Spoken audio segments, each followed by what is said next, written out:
తిరుపతిలో నైలేట్ సంస్థను అమరావతి తరలించే ప్రయత్నాలు తీవ్రంగా వ్యతిరేకించారు తిరుపతి ఎంపీ గురుమూర్తి. లక్షల మంది విద్యార్థులు చదువుకున్న తిరుపతిలో స్కిల్స్ నేర్చుకునేందుకు గతంలో చెన్నై, ఢిల్లీ వంటి దూర ప్రాంతాలకు వెళ్లాల్సి వచ్చేదన్నారు.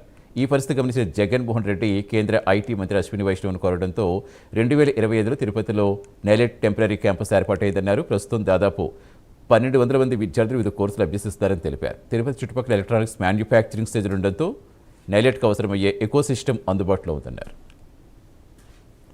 పర్మనెంట్ క్యాంపస్ కూడా తిరుపతికే రావాల్సింది, తిరుపతిలోనే పెడతామని చెప్పారు. ప్రతిపాదనలు కూడా అన్నీ పోయాయి. కానీ మొన్నటికి మొన్న ఇక్కడ ఉన్నటువంటి కాన్ఫరెన్స్కి వచ్చినప్పుడు ముఖ్యమంత్రి గారు సెక్రటరీ గారితో ఎంఓయూ కూర్చొని మేము క్వాంటమ్ యూనివర్సిటీ మేము పెట్టాలనుకుంటున్నాం, మీరు ఏడు పెట్టండి అమరావతిలో అనేసి ఎంఓయూ చేసుకోవడం అనేది. అప్పటి వరకు తిరుపతికి సంబంధించినటువంటి ప్రపోజలే మినిస్ట్రీలో ఉన్నింది.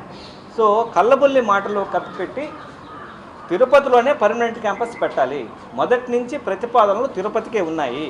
తిరుపతికి ఉన్నదాన్ని మీరు ఈరోజు మంగళగిరిలో 8.4 ఎకరాలు కేటాయిస్తున్నాం, ఆడికి తీసుకెళ్తున్నామంటే ఇది భావ్యం కాదు. ఆల్రెడీ ఒక ఎకోసిస్టమ్ ఉన్న దగ్గర ఉన్నట్లయితే విద్యార్థులకు అందరికీ ఉపయుక్తంగా ఉంటుంది. మీరు ఏదైనా కొత్త ఇన్స్టిట్యూట్ తీసుకొచ్చి పెట్టుకోండి, కానీ ఆల్రెడీ వైఎస్ఆర్ కాంగ్రెస్ పార్టీ అధికారంలో ఉండేటప్పుడు జగన్మోహన్ రెడ్డి గారి కష్టం మీద తీసుకొచ్చినటువంటి ఇన్స్టిట్యూట్ని, ఆ ప్రతిపాదనలన్నింటినీ కూడా ఈరోజు తొంగలో దొప్పి కొత్తగా ఏదో సాధించినట్టు, ఏదో తీసుకొచ్చినట్టు ఉన్న ఆల్రెడీ ప్రాసెస్లో ఉన్న ఇన్స్టిట్యూట్ని తీసుకొచ్చి ఆడ తీసుకోవడం అనేది కరెక్ట్ కాదని వైఎస్ఆర్ కాంగ్రెస్ పార్టీ నుంచి హెచ్చరిస్తాం.